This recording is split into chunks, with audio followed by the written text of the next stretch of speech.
Apa hal-hal yang kalau aku ibaratkan pajak yang harus dibayar untuk menjadi Rory hari ini, apa yang sudah kamu korbankan gitu? Apakah kamu udah melewati fase overthinking yang banyak sekali, mungkin mengorbankan pertemanan, mengorbankan waktu dengan keluarga segala macam, apa harga yang harus dibayar?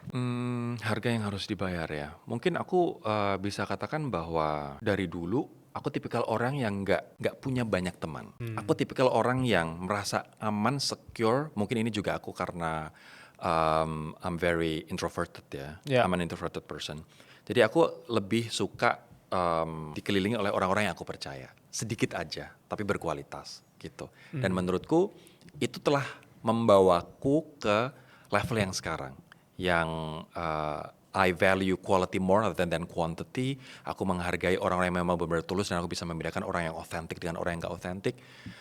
Itu menurut aku salah satu hari yang harus dibayar. Yakni tidak punya banyak teman, tapi ya gue nyaman kayak begini gitu loh. Gue nyaman punya close circle aja yang orang-orang yang aku percaya. Sehingga drama-drama pertemanan tuh jarang banget buat aku. Itu termasuk pajak gak sih? Gue pengen tanya sama lu deh. Itu mungkin karena udah diambil dari awal kali ya, Iya, keputusan udah diambil dari awal gitu. betul. Dan yaudah I follow apa yang ada di hatiku aja dan aku nyaman seperti itu gitu. Terus mungkin apa ya, aku mengorbankan waktu of course. Banyak banget weekend-weekend yang akhirnya harus bekerja banting tulang. Banyak banget sleepless nights. Karena kita kerja atau karena kita kepikiran gitu. Uang.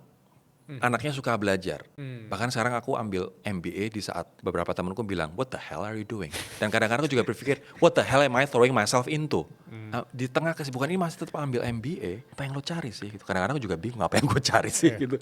Tapi itu pengorbanan uang, tapi aku percaya bahwa eventually it will be worth it one day. Dan aku misalnya bilang aku mengambil MBA saat ini karena memang aku butuh fondasi bisnis. I treat my podcast as my business.